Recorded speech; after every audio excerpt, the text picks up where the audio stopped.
Percaya saya. Percaya saya. Kamu ilangin cinta dunia dalam hatimu, gitu kan? Cuek aja mau urusan dunia gitu. Malah dunianya ngejar-ngejar. Selama ini bagaimana caramu mendapatkan dunia? Ngebujukin suami biar transfer saja. Oke. Cobain nanti jangan minta transfer. Ya wes gak dikasih. Ya wes gak dikasih. Ya wes gak dikasih.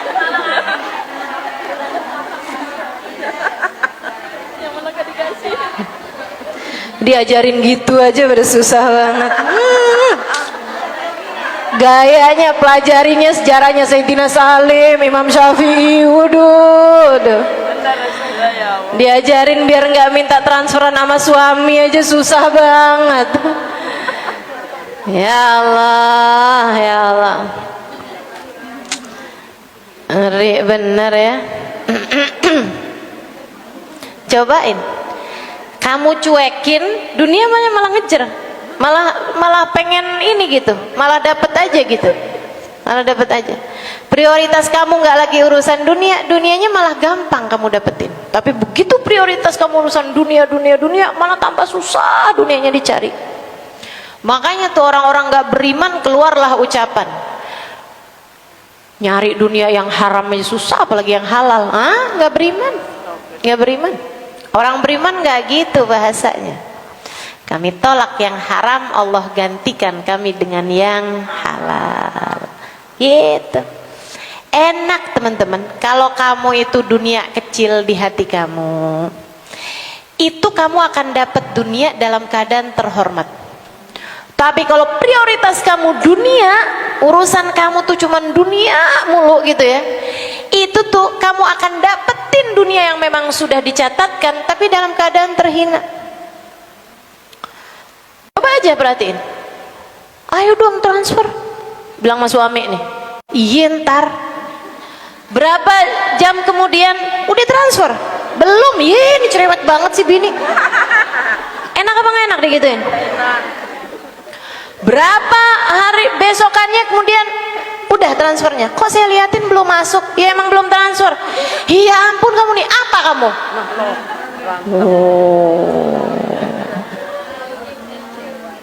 Jadi istri tuh kan nggak enak, diomelin kamu yang ada. Tapi kalau misalnya kamu cuek aja gitu, cuek aja gitu kan ya, biasa-biasa aja gitu. Emang waktunya transfer, tapi ya udahlah biarin aja gitu. Ya wes gak dikasih malah.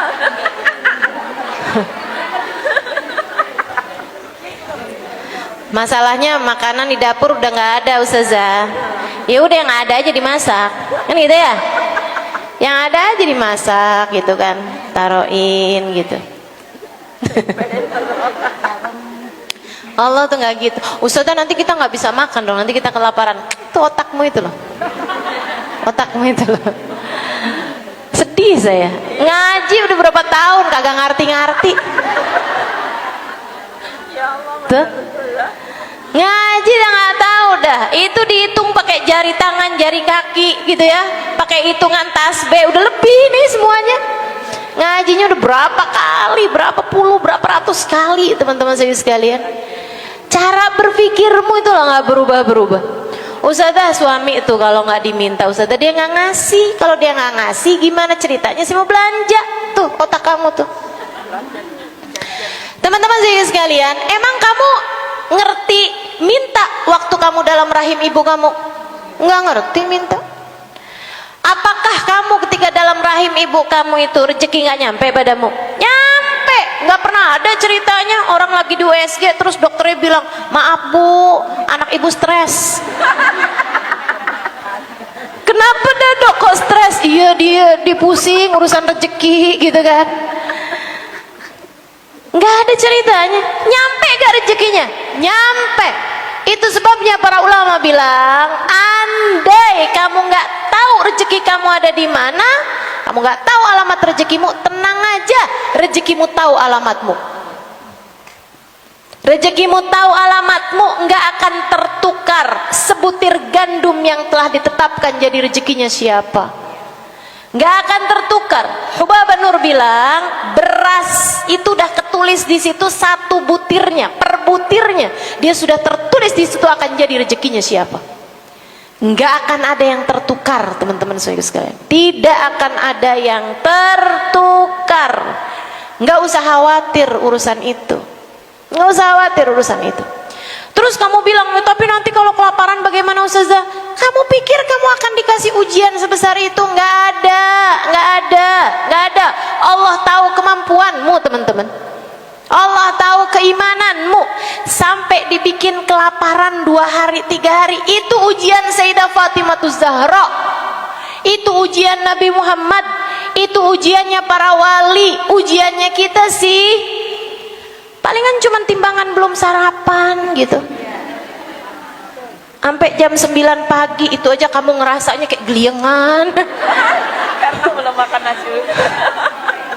Bener. Itu ujian kamu tuh, ujian kita kamu pikir sampai dikasih nggak makan 2 hari gitu, nggak makan sehari, nggak ada ceritanya. Makanya waktu ada orang soleh, anaknya bilang, Pak, kita nih nggak punya apa-apa nih Pak buat makan malam Pak, duit juga nggak ada. Kayaknya kita bakalan kelaparan sepanjang malam ini ya nak. Ya Pak, kata anaknya nih. Kata bapaknya, nak kagak bakalan kayak begitu, itu mah ujiannya para nabi, ujiannya para wali. Orang kayak kita mah nggak bakalan dikasih ujian segitu gede. Kamu jangan kegeeran. Kata bapaknya, kamu jangan kegeeran, liatin aja. Nggak lama beneran ada yang ketok pintu. Tanyain, Pak, nih ada yang lagi bikin kenduri. Ngirimin nasi lengkap melauk pauknya. Kata bapaknya tuh, karena kamu jangan kegeeran, kita belum setingkat itu nilai kita di mata Allah. Jadi nggak usah khawatir teman-teman. Nggak bakalan kamu dibikin sama Allah kelaparan. Nggak bakalan sama Allah kamu dibikin susah itu gitu. Nggak usah pakai minta. Saya sangat menyarankanmu, cobain deh. Nggak usah pakai minta. Nanti juga transfer sendiri kok dia. Kalau memang rezekimu dari dia. Atau kalau enggak, alangkah sangat terhormatnya ketika Allah jadikan rezekimu dari arah yang tidak disangka-sangka. Betul apa enggak? Betul. Tahu-tahu kamu pernah nunjukin orang ada tanah atau ada rumah, waktu ada orang nanyain, tahu-tahu jodoh, kamu dapat persenannya. Tahu-tahu gitu kan, lagi nungguin transferan dari suami 1 juta, 2 juta, tahu-tahu dapat persenan 10 juta. Kayak gitu emang kok. Aballah an yarzuk abdahul mu'min illa min haitsu la yahtasib. Allah nggak suka ngasih hambanya yang beriman dari rizki yang udah dia sangka. Allah tuh sukanya ngasih surprise. Allah sukanya ngasih kejutan kepada siapa? Hambanya yang beriman, hambanya yang bertakwa. Allah suka ngasihnya tuh yang nggak dia sangka-sangka gitu. Kalau nyangka malah nggak dikasih sama Allah. Gitu kan? Kenapa? Karena beriman. Saya kok rezekinya selalu dari arah yang saya sangka ya. Setiap bulan memang saya tahu bakalannya dapat transferan dari suami. Hati-hati, jangan-jangan di mata Allah kamu dianggap belum beriman. Sebab aballah yarzuk abdahul mu'min illa min haitsu la yahtasib. Hanya kepada hamba Allah yang sudah beriman, Allah tidak suka memberinya rizki selain dari arah yang tidak dia sangka-sangka. Allah sukanya ngasihnya dari arah yang tidak disangka-sangka. Gitu. Wa qala ta'ala,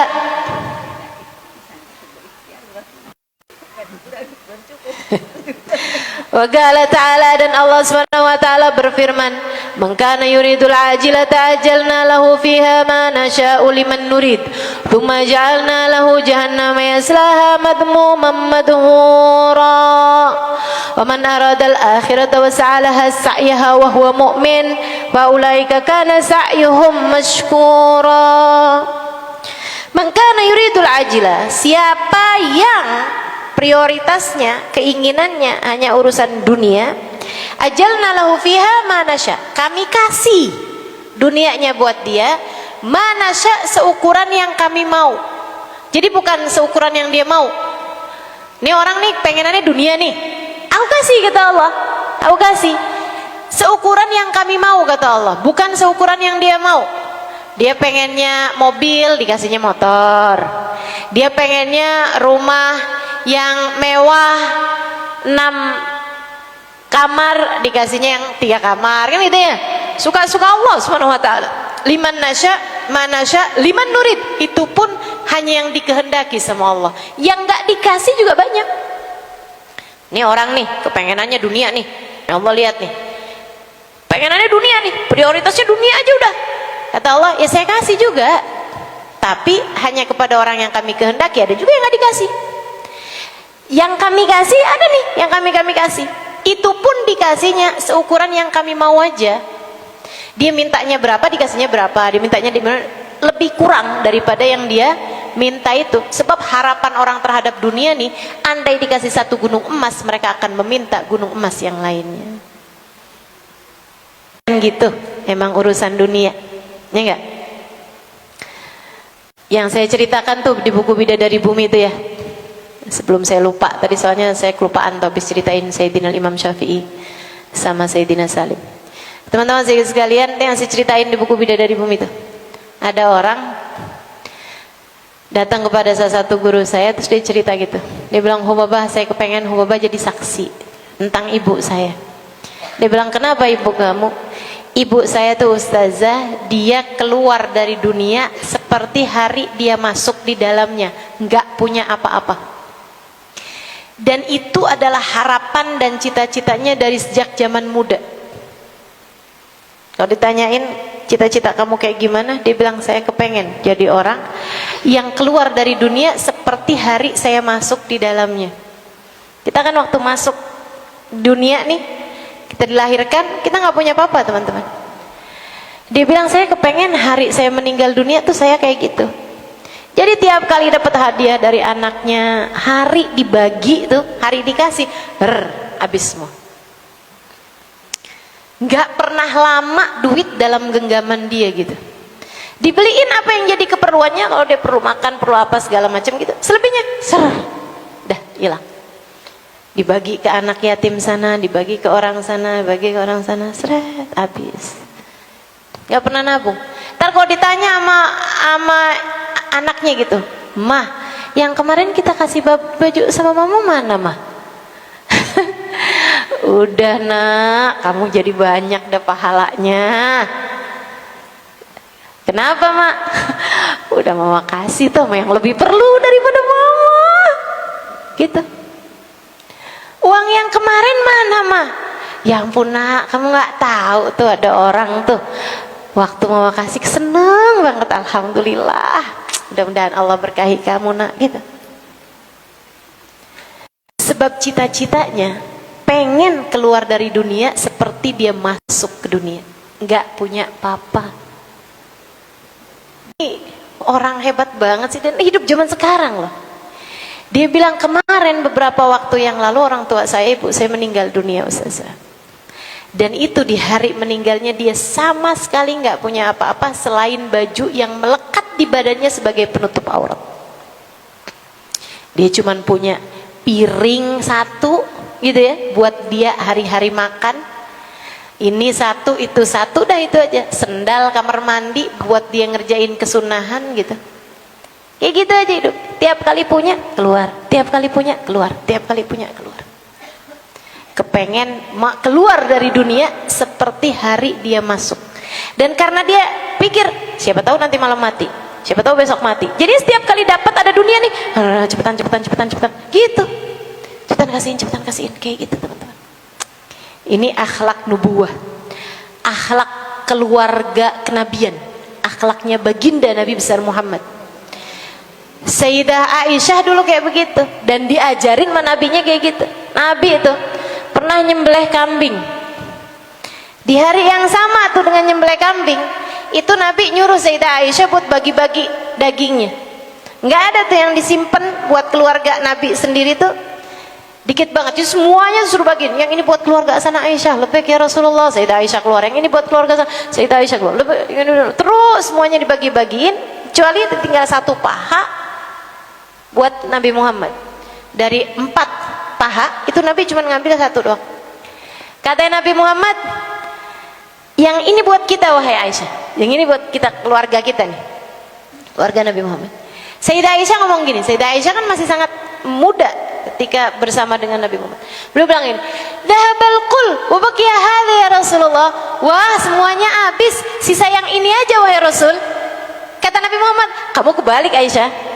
Maksudnya Rasul, semuanya sisa, yang habis hanya ini saja.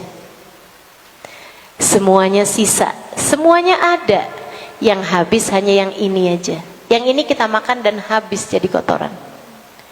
Yang lain-lain semuanya ada pahalanya, ada berkahnya, ada nilainya di mata Allah Subhanahu wa taala. Semuanya ada Aisyah, yang akan habis hanya yang ini. Diajarin menabi kayak begitu, masuk di pikiran Sayyidah Aisyah. Ya, seindah-indah pendidikan Sayyidah Aisyah ini ya. Makanya kalau ada orang ngomongin Sayyidah Aisyah yang nggak benar, jangan percaya. Dia nggak kenal tuh sama Sayyidah Aisyah. Dia nggak kenal juga sama Nabi Muhammad. Masa orang dididik sama Nabi segitunya nggak berhasil? Orang dididik sama guru-guru yang wali-wali aja pada berhasil, betul nggak? Masa dididik sama Nabi nggak berhasil? Nah, dia nggak kenal Nabi. Kalau orang nggak kenal Nabi, berarti dia nggak kenal sama Allah yang ngutus Nabi Muhammad. Hati-hati. Jadi kalau ada orang ngomong-ngomong yang nggak baik tentang Sayyidah Aisyah, tentang sahabat Nabi Muhammad, ya jangan percaya. Jangan percaya.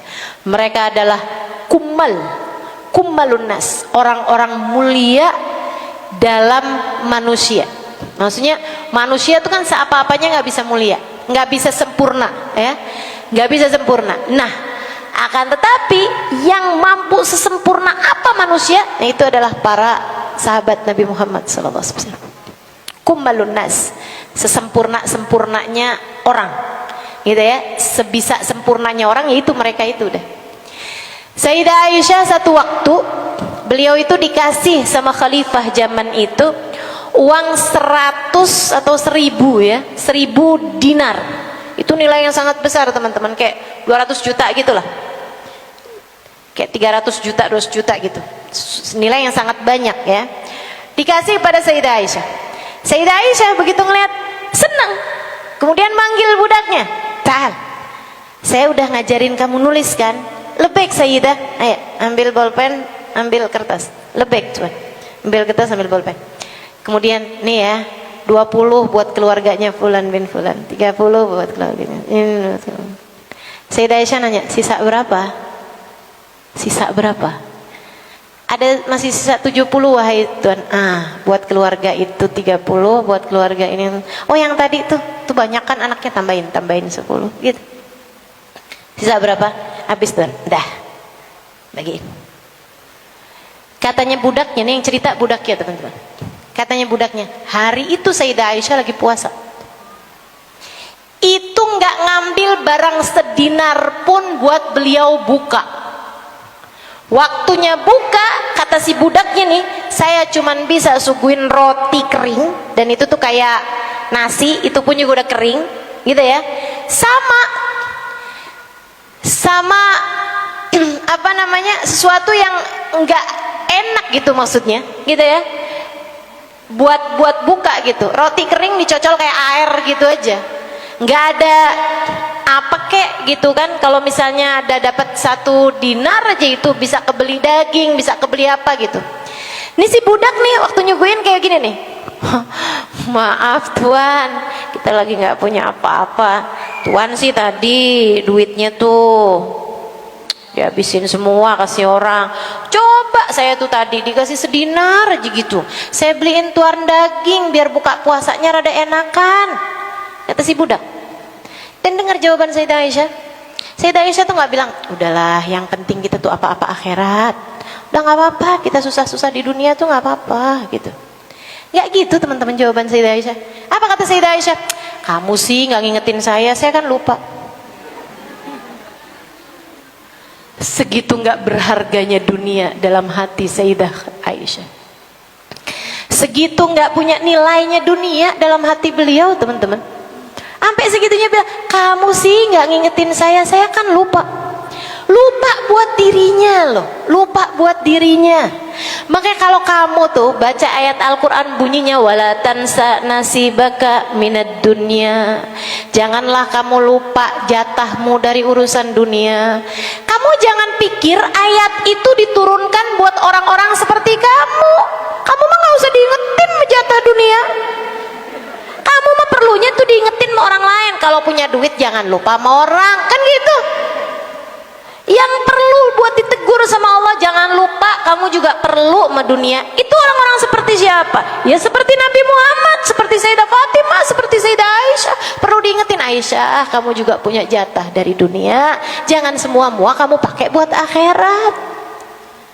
Gitu. Nah ayat ini nih sekarang nih dipakai sama orang. Gimana sih nih ulama-ulama ini? Kok kita nggak boleh ngurusin dunia? Allah aja udah bilang wala tansa nasibaka minad dunya. Apa? Aneh bener. Kamu pikir kepada orang seperti kamu perlu diingetin urusan dunia? Yang ada orang seperti kita nih diingetin urusan akhirat. Betul? Ayat itu turun kepada baginda Nabi Muhammad yang pantas diingetin urusan dunianya. Kepada Sayyidah Fatimah pantas diingetin urusan dunianya. Sampai puasa 3 hari 3 malam gak makan apa-apa selain minum air putih aja. Ini yang kayak mereka-mereka nih perlu diingetin. Kamu juga punya badan. Kamu juga punya badan hambaku. Kamu juga jangan segitunya melapar-laparkan diri.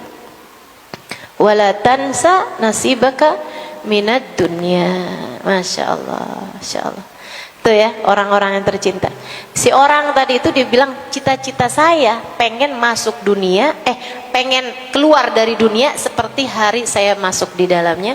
Karena ada hadisnya Nabi Muhammad SAW bahwa ketika orang tuh masih dihisap, ketika jembatan Sirat masih terbentang, ketika orang masih pada ketakutan saat lewat jembatan, ketika orang masih pada ketakutan saat dihisab dan lain sebagainya, ada orang-orang yang udah pada ngumpul di pintu surga.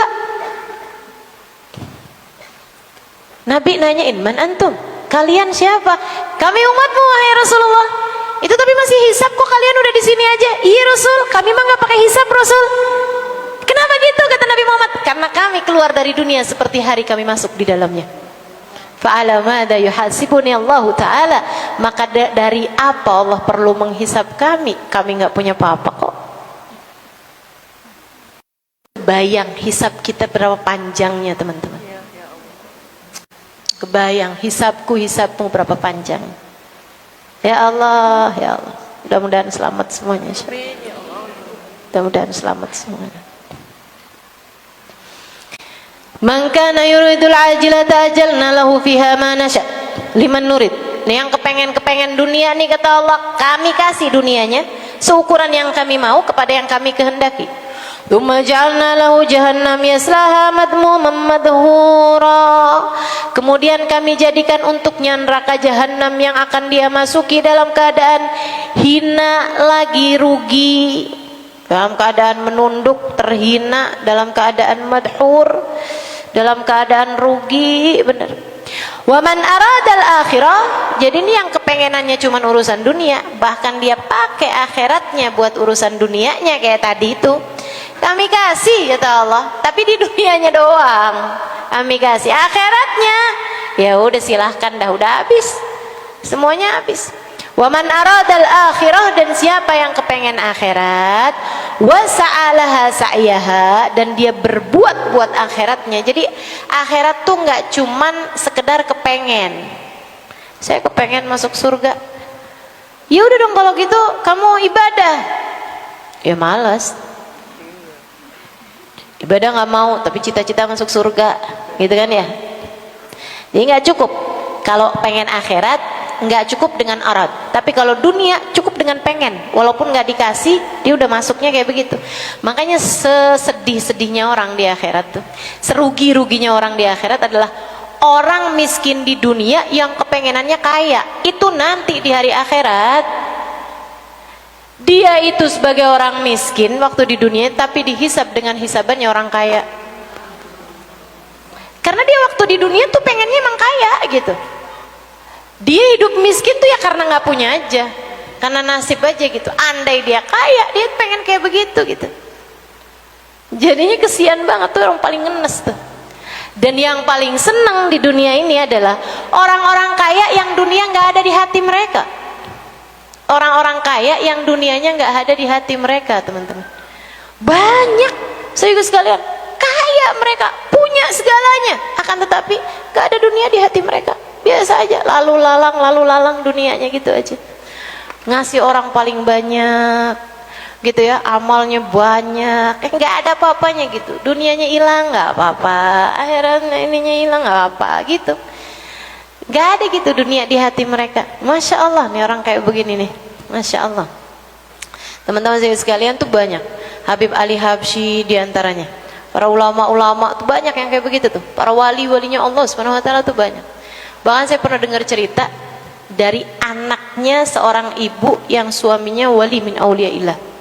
Saya dengar sendiri nih.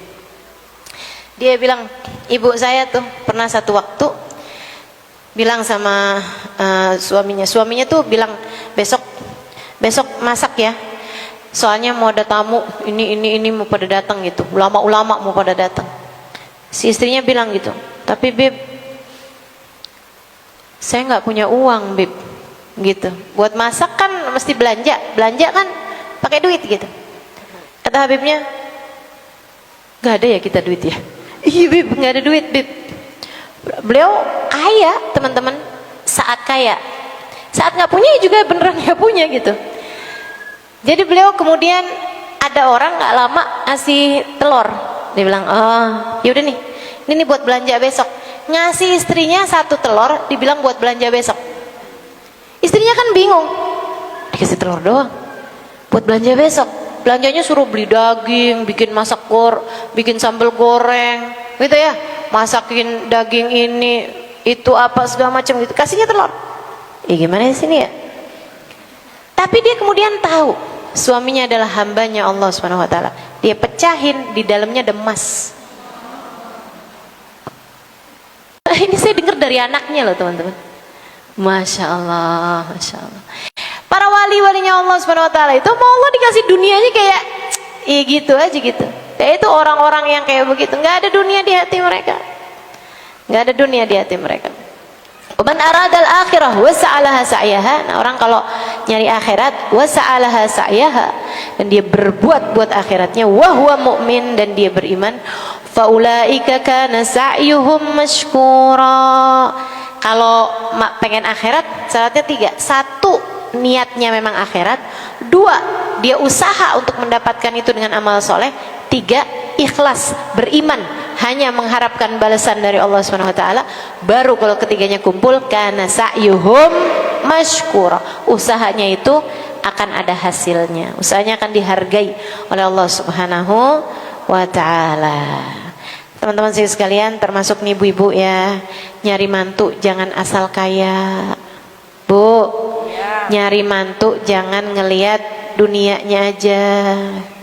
Adik-adik juga yang nikah gitu kan, pengen nikah gitu, jangan dari doa tuh asal mintanya, ya Allah suami yang kaya, ya Allah suami yang kaya, ya Allah. Jangan suami yang pinter, ya Allah suami yang ganteng, ya Allah suami yang tuh yang kamu minta dunia semua tuh. Suami yang setia, ya Allah, yang nggak akan pernah ninggalin saya, ya Allah. Itu minta akhirat, minta dunia? Minta dunia. Jangan, ganti doanya, doa-doa akhirat gitu ya. Ya Allah, kalau memang baik bagi saya untuk menikah, ya Allah karuniakan kepada saya suami yang bisa bawa kebaikan dunia akhirat bagi saya, gitu. Suami yang sama-sama menuju jalan keridhaanmu, suami yang sama-sama beribadah padamu, gitu. Doanya mesti benar. Ibu juga nyariin anaknya mantu juga mesti yang benar, gitu kan ya. Jangan asal nyari dunianya, Bu, nyesel nanti. Minta yang bawa kebaikan dunia akhirat gitu, minta yang akhiratnya bagus, agamanya bagus, akhlaknya bagus gitu. Saya jadi ingat satu kisah, kisah terakhir agak panjang nih, dari kisahnya Sayyidina Sa'id ibn al-Musayyib. Cakep nih. Teman-teman sekalian, satu hari raja zaman tersebut, khalifah zaman tersebut, ini zamannya Sa'id bin Musayyib, ini tabi'in. Sa'id bin Musayyib ini bahkan dikabarkan oleh ahli Madinah sebagai khiyarut tabi'in, sebagai khairut tabi'in, sebaik-baik tabi'in adalah Sa'id bin Musayyib. Beliau tinggal di Masjid Nabawi, teman-teman, tinggal di Madinah. Tinggal di Madinah.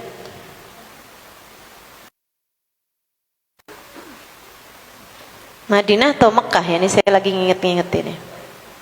Sa'id bin Musayyib. Pokoknya salah satu dah ya, dari Mekah atau Madinah gitu. Satu waktu khalifah ini yang waktu itu sedang mengerjakan ibadah haji, ngimpi sesuatu dan jadi bingung sama sesuatu. Akhirnya dia terus bilang gitu, waduh saya bingung nih. Bingung nih saya nih, mesti kayak gimana nih. Coba dong ajudan panggilin salah satu ulama-ulama saya. Karena kan beliau di negara kekuasaannya kan, jadinya nganggapnya kayak ulama-ulama saya gitu, kayak ulama punyanya dia gitu kan. Baik tuan, baik tuan, siap. Pergi nih si ajudan. Kalau nyari ulama, kira-kira perginya kemana? Masjid dong. Dia pun pergi ke masjid, dan waktu itu di masjid nggak ada halakoh selain satu halakoh besar, halakohnya Sayyidina Sa'id bin Musayyib. Teman-teman sekalian, maka ajudan ini awalnya berdiri dari belakang, kayak dari kejauhan, mau ngasih isyarat saya ada perlu gitu. Sayyidina Sa'id kemudian ngeliatin dia, tapi ya biasa aja, beliau terusin aja majelisnya. Kenapa begitu? Yang sedang dia bahas ilmu, menurut Sayyidina Sa'id jauh lebih penting daripada saya nyamperin orang. Mau siapa dia kek? Ini ilmunya Allah, ente siapa? Yang beliau lakukan itu adalah menjadi wakilnya Nabi Muhammad dalam mengajar, memberi petunjuk kepada umat. Nah itu orang wakilnya siapa sih, nggak kenal kan begitu. Mau dia wakilnya sultan, mau dia wakilnya khalifah sekalipun, ya udah biarin gitu. Saya lagi ngerjain sesuatu dan saya sedang jadi wakilnya Nabi Muhammad. Siapa yang lebih penting daripada itu, kan begitu ya. Jadi beliau terus aja gitu. Ngerasa dicuekin, dia ngedeket nih sampai ke barisan depan. Ya orang-orang merasa terganggu, tapi ya gimana lagi, dia ajudan dengan baju-baju yang kelihatan kalau dia adalah ajudannya khalifah gitu. Dia berdiri doang nih asalnya. Sa'id bin Musayyib bahkan nggak noleh sama dia, teman-teman, nggak nanya ente apa perlunya gitu, enggak, terus aja gitu ngajar. Murid-muridnya karena ngeliatin gurunya juga konsentrasi, udah terus aja gitu, mereka terus aja gitu ngaji. Sampai orangnya mulai dehem. Ya orang dehem ya biarin aja ya enggak. Dicuekin tetap sama Sa'id bin Musayyib. Habis itu dia nggak tahan nih karena dicuekin, dia kemudian bilang, "Assalamualaikum ya Syekh." "Assalamualaikum ya Syekh." Sayyidina Sa'id kemudian jawab, orang salam kan memang harus jawab ya. "Waalaikumsalam warahmatullah." Beliau kemudian pamitan, izin sama jamaahnya, "Sebentar ya. Ya, ada yang bisa saya bantu?" Dia bilang, "Hari ini khalifah kebangun dan beliau dalam keadaan bingungan, ada sesuatu yang beliau mau tanyakan. Beliau minta dipanggilkan salah satu dari ulama-ulamanya, saya pun pergi ke sini untuk memintamu untuk datang kepada khalifah." Oh.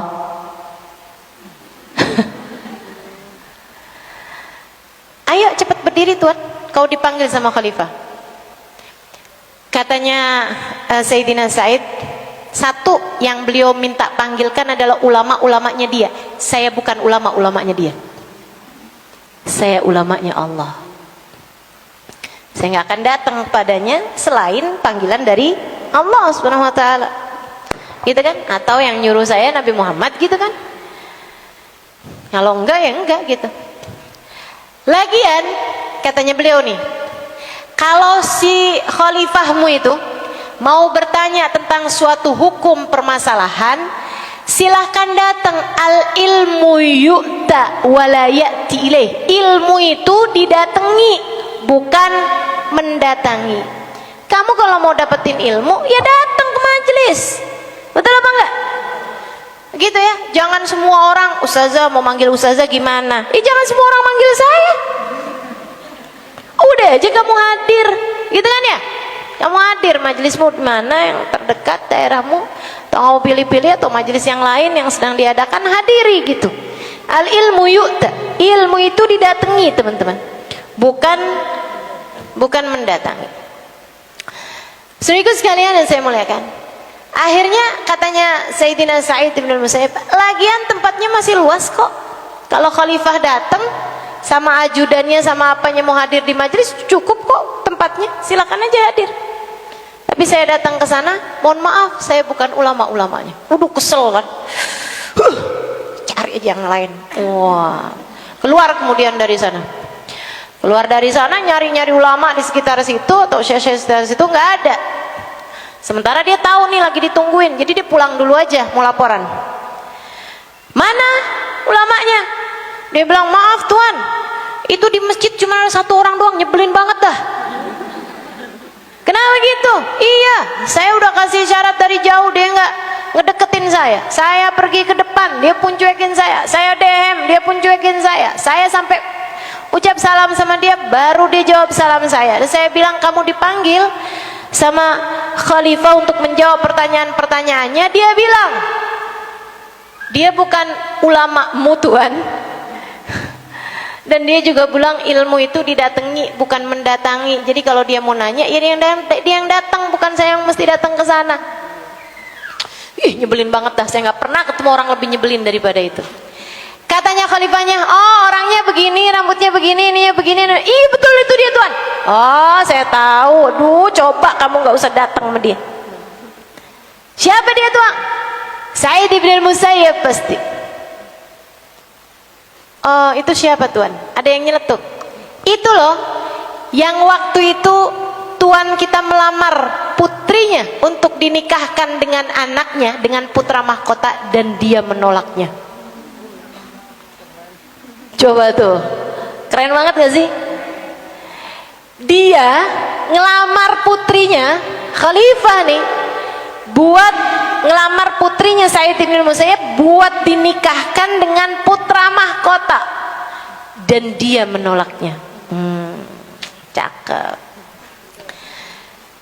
Akhirnya di situ tuh ada adiknya putra mahkota. Putra mahkotanya udah kawin, ya waktu cerita itu. Si adiknya nanya, wih gila banget nih orang. Terus dia pikir putrinya tuh sekufunya sama siapa ya? Kalau kakak aja ditolak, kalau abang kita aja, abang saya aja ditolak tuh, terus sekufunya tuh selevelnya sama siapa?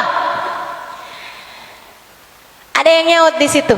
Wah bakalan jadi perawan tua tuh, katanya si anak tadi ini. Maksudnya kalau anaknya khalifah aja ngelamar ditolak, siapa yang bakalan kawin sama dia gitu? Berarti kan standarnya lebih tinggi dari itu. Dia pikir standar urusan dunia. Bakalan jadi perawan tua tuh kalau kayak gitu, katanya si orangnya itu. Terus ada orang-orang di situ tuh yang kerja-kerja di situ ya, kepada khalifah. Dia bilang, enggak kok, nggak jadi perawan tua, sekarang udah nikah. Oh sama siapa? Sama tetangga saya. Sama tetangga kamu? Oh siapa namanya? Abu Gudamah. Ada salah satu namanya, saya takut lupa ya. Kalau nggak salah Abu Gudamah gitu namanya. Dia bilang, emang dia punya apa? Nggak punya apa-apa. Siapa dia sampai dinikahkan? Orang soleh. Emang tuh anak muda soleh banget dah, orangnya baik banget. Dia bilang dia adalah santrinya Sa'id bin Musayyib, lelaki soleh, selalu hadir di majelisnya Sa'id bin Musayyib. Nih ibu-ibu dengerin yang lagi pada nyari mantu. Iya saja. Biar cara mikirmu tuh jadi pada bener. Iya. Biar otak kita nih pada beres. Masya Allah. Katanya orang tersebut nih, dia bilang, saya punya tetangga tuh orang soleh. Dia itu nggak hadir majelisnya Sa'id bin Musayyib, dan selalu di barisan-barisan terdepan. Orangnya baik, bener, hatinya bersih. Dia bilang dia catat semua ucapan gurunya, dia cinta sama gurunya nih, Sa'id bin Musayyib. Dia bilang satu waktu dia tuh nggak hadir di majelisnya Sa'id bin Musayyib untuk waktu kayak sebulan, semingguan gitu. Biasanya selalu hadir. Ini kok semingguan nggak hadir. Majelisnya setiap hari, rohah sore hari itu. Ini kok nggak hadir gitu. Ba'da asar selama kurang lebih seminggu gitu. Jadi Sayyidina Sa'id bin Musayyib tuh kayak tercari-cari gitu, mana dia tuh, si anak muda tuh mana dia gitu. Sampai waktu dia hadir lagi, karena dia istiqomah, duduknya juga selalu di situ gitu kan, dilihatin. Beliau ngasih isyarat buat ada yang mau saya omongin gitu di majelis itu. Jadi waktunya bubar, semuanya bubar, anak tersebut itu enggak bubar, dia tetap tunggu di situ. Zaman itu ya, orang tuh hormat sama ulama. Jadi kalau misalnya udah selesai majelis, bubar-bubar gitu. Wa idza kilan suzu fam suzu. Gitu kan ya? Nggak nungguin, kali-kali hubabahnya ntar keluar, kali-kali ntar bisa dapat salaman, kali-kali ntar bisa dapat air. Tuh nggak gitu, nggak gitu. Curcol ustazah ya, alhamdulillah dapat curcol saya. Sampai kau keluar dari majelis susah banget ya Allah. Sahabat Nabi Muhammad masih ada, masih hidup. Jadi dari ilmu beliau yang luar biasa, kebijaksanaan beliau yang luar biasa, beliau nggak pernah ketemu sama Nabi Muhammad, itu ilmunya bisa disandingkan sama para sahabat yang ketemu sama Nabi Muhammad. Keren banget nih orang, Sa'id bin Musayyib. Jadi katanya Sa'id bin Musayyib, mau kamu kawin sama anak saya? Mau ya? Mau kan?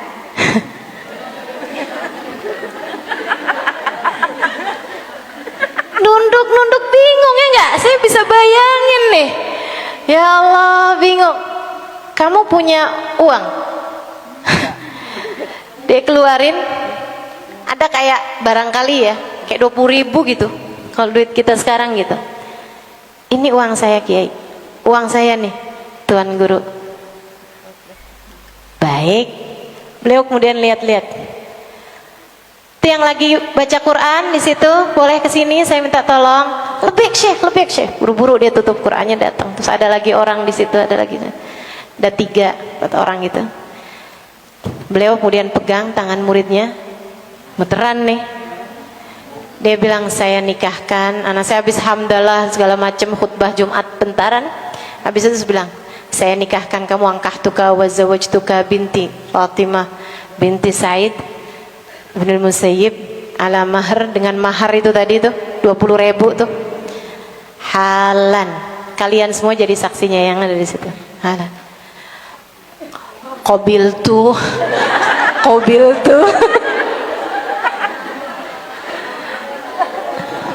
nikah wa tazwijaha bil mahril madhkur. Fatihah sah dah. Dah pulang nggak apa-apa. Ini hari ini kan hari Kamis, mungkin kamu perlu buat buka-buka puasa, atau hari Senin gitu ya. Saya pamit Guru. Iya. Udah, Sayyidina Sa'id kemudian pulang. Dia bilang waktu maghrib, saya bisa saya sholat, saya pulang ke rumah. Saya lagi makan nih roti gitu kan, roti kering. Roti tuh di sana tuh kayak kita makan nasi ya. Nah, mereka memang bikinnya kan roti tuh ditumbuk terus dibakar gitu aja. Dia bilang, saya lagi makanin roti sama samin. Oh, tadi Sayyidah Aisyah tuh roti sama samin. Saya ngingetin kok nggak ketemu.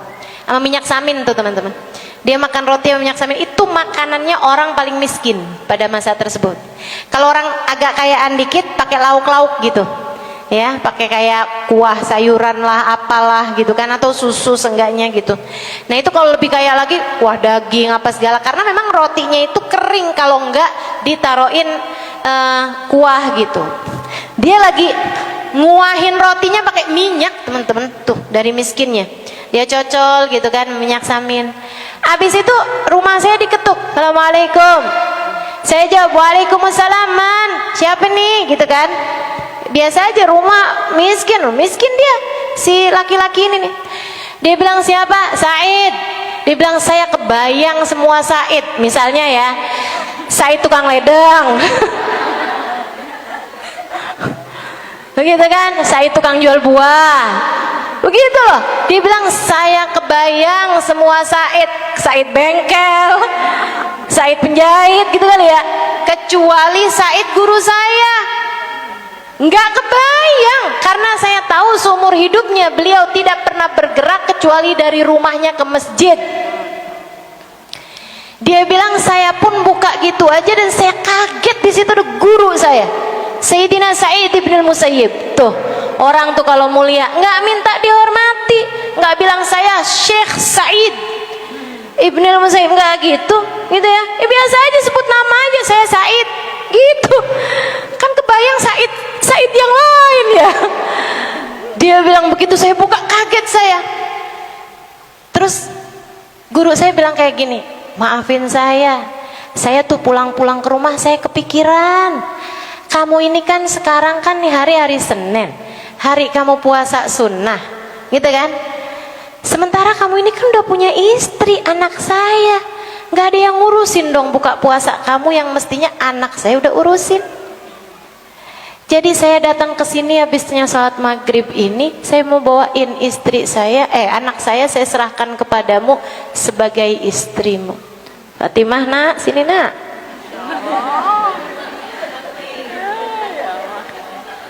Fatimahnya maju gitu ke depan, nunduk pakai cadar. Nah, ini suami kamu sekarang ya nak ya, yang baik nak, Allah sekarang jadikan surga kamu berada di tangannya. Terus beliau kemudian pesan sama yang laki-laki, ini adalah istrimu, jaga, sebab Allah subhanahu wa ta'ala yang memerintahkannya, wa ashiru bil ma'ruf wa ashiruhunna bil ma'ruf, gitu kan ya, perlakukanlah istrimu dengan kebaikan, berbuat baiklah sama istrimu, Allah yang memerintahkan untuk itu. Saya pamitan. Beliau kemudian keluar, tinggal bengong aja dua-duaan. Sebelum waktunya yang beliau pulang tuh, Sayyidina Sa'id bilang sama putrinya gitu, Fatimah buka cadarnya, ini istri suami kamu. Dibuka cadarnya, katanya si laki-laki itu, saya nggak pernah lihat perempuan lebih cantik daripada itu. Cantik, anak ulama, terdidik dengan didikan yang luar biasa, dan itu adalah salah satu dari ulama perempuan pada masa tersebut. Hafal ribuan hadisnya Nabi, hafal Al-Quran secara keseluruhan bersama dengan sanad tafsirnya sekalian, teman-teman. Perempuan-perempuan berkelas. Mau bayangin kalau yang jadi anaknya Said ini dirimu. Bapak tega amat sih Pak. Ya Allah. Bapak ngelihat dia tuh kenapa Pak? Mana ada duda pula. Duda miskin Bapak. Benar saya. Ya Allah, ya Allah, ya Allah. Luar biasa ya. Benar saya ya Allah. Benar-benar kisahnya para ulama nih, pembelajaran buat kita sekalian teman-teman. Dia bilang begitu kayak begitu. Begitu ada istri saya di situ, saya bingung. Terus saya bilang, silakan duduk. Silakan duduk. Dia duduk, dianya malu sampai merah mukanya. Dia bilang saya juga malu, saya bingung. Saya naik ke atas sutuh. Naik ke atas loteng. Ngapain? Manggilin tetangga. Aduh, kocak banget dah ini. Dia bilang saya manggilin ke arah tangga-tangga saya. Mbok. Mbok Wati. Tolongin saya nape po. Bu Salme, tolongin saya nape. Keluar tuh semuanya tuh dari rumahnya. Dia bilang kenapa? Saya kan ini ada istri saya nih di dalam. Istri? Lu kayaknya depresi kehilangan istri ya. Kan istrinya udah mati ya. Dia bilang, aduh ceritanya panjang, gimana mulainya saya bingung dah. Udah pokoknya gini deh po, tolongin saya, temenin istri saya di bawah. Yang bener aja kamu nyuruh kita nemenin siapa nih? Dia bilang anaknya Said bin Musayyib, tambah stres nih anak. Ya ampun, dia udah stres kehilangan bininya, sampai halu kawin sama anaknya Said bin Musayyib. Masya Allah. Dia bilang dah, ntar aja urusan perdebatannya ntar. Yang pasti sekarang beliau ada di depan, ada di bawah nih. Dia bilang tolong temenin, saya mau panggil ibu saya. Ada ibunya tinggal tapi udah nggak serumah. Akhirnya terus si tetangga itu pada masuk, beneran, oh udah deh, Allah, jadi berita viral. Beliau turun ke sana, ke rumah ibunya, begitu kan, Bu, saya kan udah kawin. Kapan nak kamu kawin? Ya ampun. Iya Bu, saya udah kawin Bu. Ibu berarti sekarang udah punya, punya mantu siapa saya? Ibu punya mantu Bu, anaknya Syekh Said Ibnu. Ya ampun nak, yang bener aja nak. Ya ampun, ibu kagetin nak. Udah ibu, ayo Bu, ibu ke rumah Bu, ibu lihat mantu ibu. Ya Allah nak, kita mesti genahin nih nak. Ya ampun, untung tuh cincin belum ibu jual. Ya Allah, iya nih nak, ayo dah kita pestain biar kecil-kecilannya nak ya. Ya Allah, tuh kisahnya Sayyidina Sa'id bin Musayyib. Luar biasa teman, udah segitu aja ceritanya. Mau sampai part berapa ya? Subhanallah. Tuh Sayyidina Sa'id, Masya Allah, itu kisah pernikahan yang paling epic sih menurut saya. Kisah paling menyentuh hati saya, Masya Allah. Menikahkan dengan ketakwaan, menikahkan hanya karena ngelihat akhirat, gitu ya. Dan subhanallah, orang tuh kalau udah urusannya yang dicari akhirat, dia bakalan dapat dunia akhirat. Dunia tuh bukan berarti artinya dia bakalan kaya atau apa gitu, akan tetapi kebahagiaan hidup, rasa cinta di antara pasangan suami istri, saling sayang, suami yang memandang istrinya dan berkata, saya tidak perlu bidadari di surga nanti, cukup kamu sebagai yang akan menghibur saya dunia akhirat. Kok pada meleleh gitu kenapa?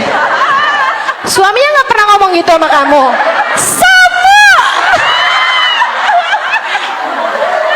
Aduh.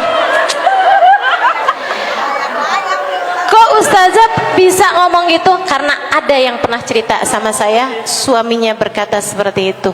Dan itu diceritakan bukan sama beliaunya, gitu ya, salah satu dari putrinya, Habib Muhammad bin Abdullah Al-Haddar, Hubaba Tolhah, kalau teman-teman ingat, yang tahun terakhir sebelum pandemi datang kemari. Itu anak-anaknya cerita, dia bilang, Abah itu pernah ngomong gitu, saya enggak perlu lah di akhirat nanti dikasih bidadari. Saya bilang sama Allah, ya Allah, saya enggak perlu bidadari. Kita tanya, emang kenapa gitu ya? Iya, biar ibu kalian aja jadi bidadari ayah dunia akhirat. Hubabanya saya tanyain, emang gitu ya Hubaba? Saya godain nih, beliaunya nunduk-nunduk gitu, malu-malu gitu, terus bilang kayak gini, iya soalnya suami saya tuh nggak pernah lihat perempuan cakep Halimah. Tawadu ya, tawadu, Masya Allah. Teman saya waktu saya ceritain gitu, terus dia bilang, padahal mereka tinggalnya di Abu Dhabi, ya ampun, perempuan Abu Dhabi kan cakep semuanya. Segitunya bisa kayak begitu ya. Itu kalau urusannya takwa tuh kayak bisa kayak begitu tuh. Istri yang tergila-gila sama suaminya, suami yang tergila-gila sama istrinya. Nah kita kan mirip juga, suami kita ngatain kita gila.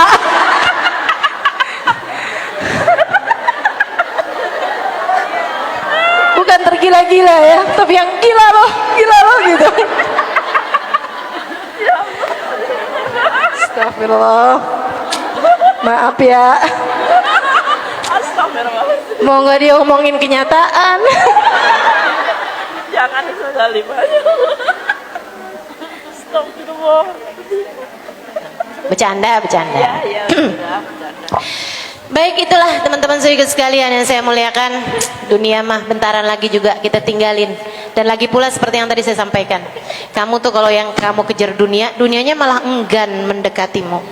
Bisa jadi dia punya harta, bisa jadi dia punya harta, tapi nggak punya kebahagiaan dunia.